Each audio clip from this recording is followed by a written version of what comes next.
The morning sun cast long shadows across the dusty frontier settlement of Cedar Ridge when Sarah McKenna first laid eyes on the Cherokee delegation riding into town. She was hanging laundry behind her small cabin, her hands still damp from the wash basin, when the sound of hoofbeats made her look up. What she saw made her heart skip in a way she hadn't felt in 3 long years. There, mounted on a painted horse at the head of the group, was a man whose silhouette she would recognize anywhere.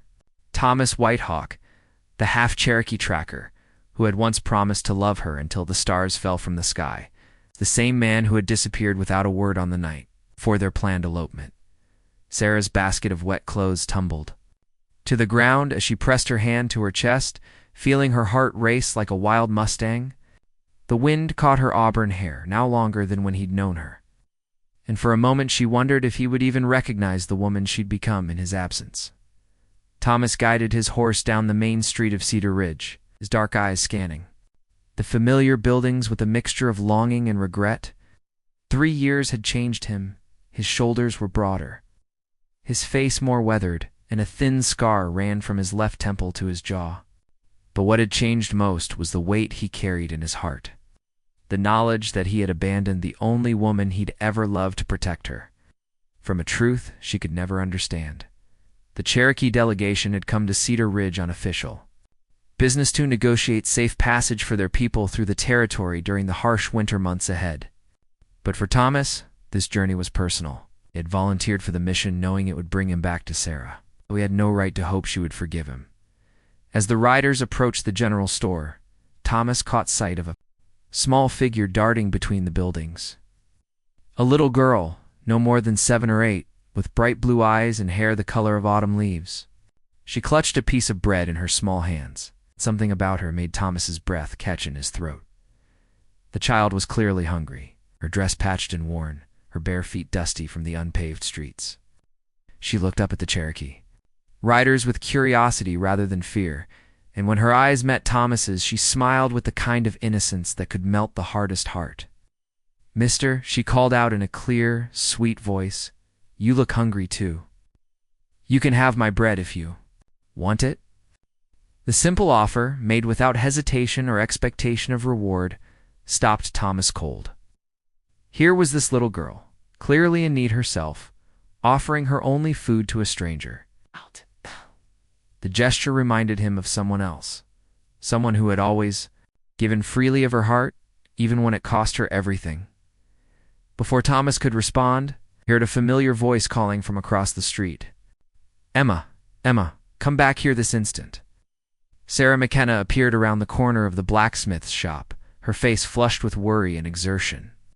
She wore a simple blue dress that brought out her eyes, and despite the years that had passed, she was still the most beautiful woman Thomas had ever seen.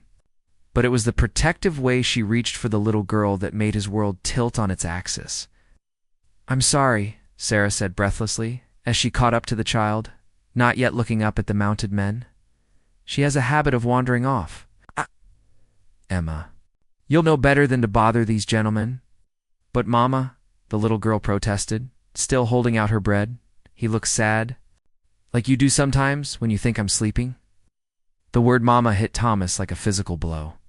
He stared at the child, Emma, taking in her features with new understanding. The blue eyes were Sarah's, but the shape of her face, the way she held her head. Thomas felt his hands tremble on the reins. Sarah finally looked up, and when their eyes met across the dusty street, the world seemed to stop. 3 years of hurt, longing, and unanswered questions passed between them, and that single glance, her face went pale, and Thomas heard her sharp intake of breath. "Sarah," he whispered, his voice barely audible above the settling dust. The other Cherokee riders looked between them with growing understanding, while the townspeople began to gather, sensing drama in the air. But for Thomas and Sarah there was no one else in the world. Emma tugged at her mother's skirt. "Mama, do you know the sad man?" Sarah's voice trembled when she finally spoke. "Yes, sweetheart, I knew him. Once upon a time." That evening, after the Cherokee delegation had set up camp outside town, and Emma had been tucked into bed, Sarah found herself walking the familiar path to the old oak tree by the creek, the same tree where she and Thomas had carved their initials so many years ago. She wasn't surprised to find him waiting there, his silhouette dark against the moonlit sky. "She's mine, isn't she?" Thomas asked without preamble, his voice thick with emotion. Sarah wrapped her arms around herself, suddenly cold despite the warm night. "What gave you that right to ask?" "You left Thomas. You disappeared without a word, without an explanation. Waited for you until dawn, standing in my wedding dress like a fool. I had to go." The words came out broken, desperate. "You don't understand? Then help me understand." Sarah's composure finally cracked, 3 years of pain pouring out. "I loved you with everything I had. We were going to build a life together, start a family. And then you just ... vanished. Do you have any idea what that did to me?" Thomas stepped closer, his hands reaching for her before falling back to his sides. "I found out about the bounty hunters, Sarah, the night before our wedding. I learned that my father's enemies had put a price on my head, $1,000 for the half-breed who'd been stealing their cattle and helping runaway slaves escape through Cherokee territory." Sarah's eyes widened. She had never known about Thomas's work with the Underground Railroad, never known about the dangerous game he'd been playing. "They would have come for me eventually," Thomas continued, his voice raw. "And when they did, they would have hurt you to get to me. I couldn't let that happen. I couldn't let my past destroy your future. So you decided to destroy it yourself instead." The words came out bitter, but Sarah could hear the pain beneath her anger. "I thought. I hoped you would move on. Find someone who could give you the safe, respectable life you deserved." Thomas looked toward the town where lamplight flickered in the windows, but Emma... "Emma is everything good about both of us," Sarah whispered. "She has your courage and your heart. She gives away her food to strangers and befriends every stray animal in town. And every day she asks me why she doesn't have a papa like the other children." The confession hung between them like a bridge. Neither dared to cross. Thomas felt his chest tighten with a mixture of pride and devastating loss. He had a daughter, a beautiful little girl, who offered her bread to sad strangers, and he had missed every moment of her young life. "What did you tell her?" he asked. "That her papa had to go away, but that he loved her very much." Sarah's voice broke.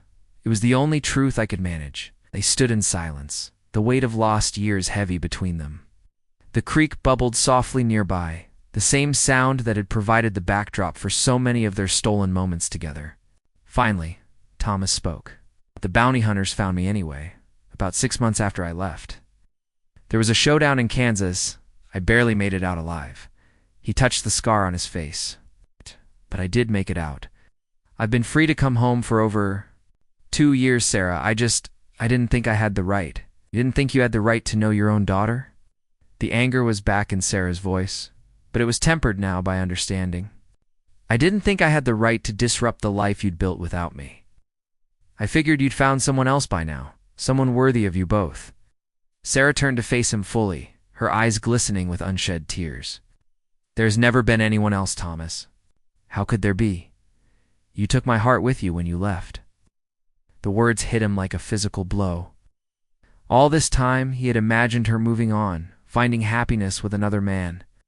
He had never allowed himself to hope that she might still love him. "Sarah, I know." She held up a hand to stop him. "You don't get to waltz back into our lives and expect everything to be like it was. Emma doesn't even know who you are. And I've spent 3 years learning how to be strong without you. I won't let you break us again." With that, she turned and walked back toward town, leaving Thomas alone with his regrets and the weight of all the words left unsaid. The next morning brought news that would change everything. The rider galloped into Cedar Ridge with word that a band of outlaws, the same men who had once hunted Thomas Ware, heading toward the settlement. They had learned about the Cherokee delegation and were coming to settle old scores. Sheriff Morrison called an emergency meeting in the town hall, his weathered face grim as he addressed the gathered crowd.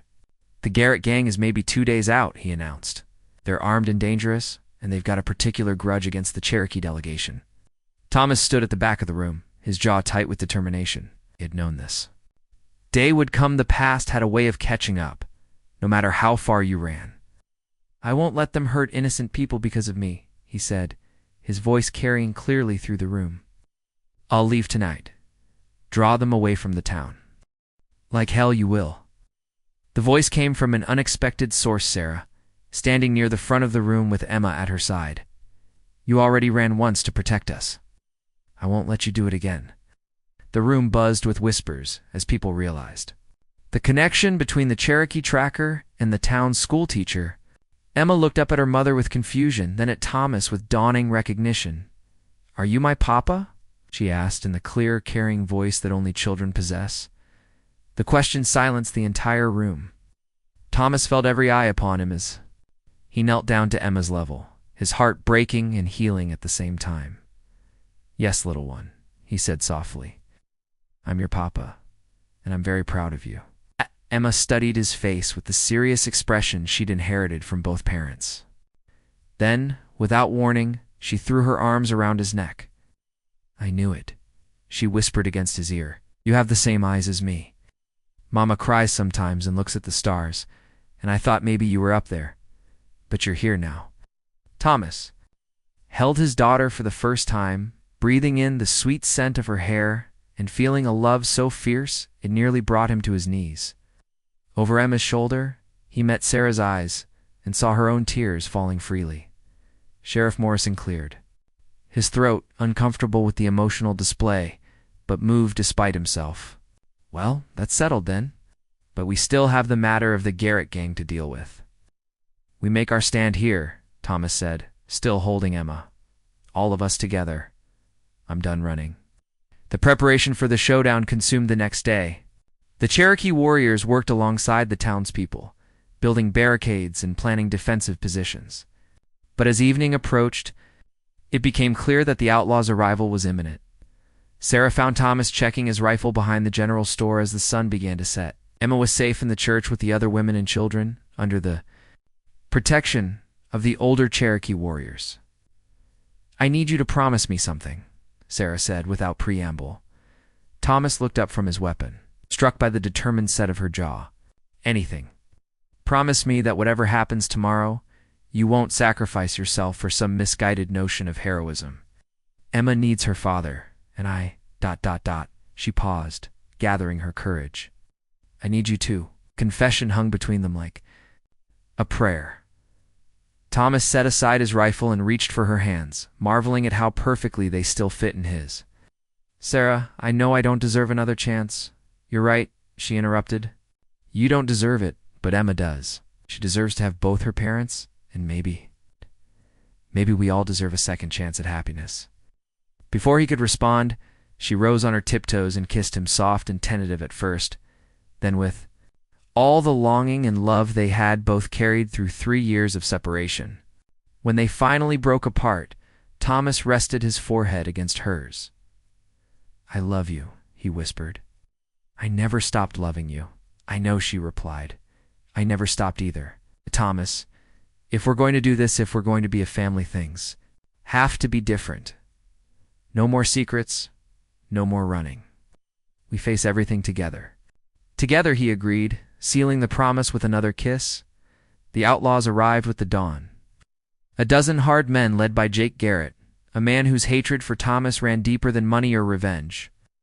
Years ago, Thomas had helped Garrett's own slaves escape to freedom, and the humiliation had eaten at the outlaw ever since. The battle was fierce, but brief. The combined forces of the Cherokee warriors and the townspeople proved more than a match for Garrett's gang. But in the final moments, as Garrett himself lay wounded in the dust, he made one last desperate play. You think you've won, half-breed? He spat, blood staining his lips. You think you can just settle down and play house? I'll always be more like me. Always someone who remembers what you are. Thomas stood over the fallen outlaw, his rifle trained on the man who had caused so much pain. For a moment, the old anger flared the desire for final justice, for an end to the running and hiding. But then he heard Emma's voice calling his name, saw her running toward him despite Sarah's attempts to hold her back. In that moment, he understood what truly mattered. You're wrong, Garrett, Thomas said, lowering his weapon. I know exactly what I am. I'm a father. I'm the man who loves Sarah McKenna and I'm finally home." The sheriff took Garrett and his surviving men into custody, ending the threat that had hung over Thomas for so many years. As the dust settled and the wounded were tended, the people of Cedar Ridge began to see the Cherokee delegation not as strangers, but as allies who had stood beside them in their hour of need. That evening, as the town celebrated their victory, Thomas found himself once again by the old oak tree. But this time, he wasn't alone. Sarah sat beside him, her head on his shoulder, while Emma played at their feet, weaving wildflowers into chains. "The Cherokee delegation leaves tomorrow," Thomas said quietly.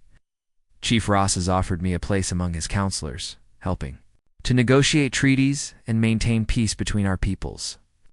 Sarah tensed slightly. "Where would that take you?" "Wherever we want to go," Thomas replied, emphasizing the we.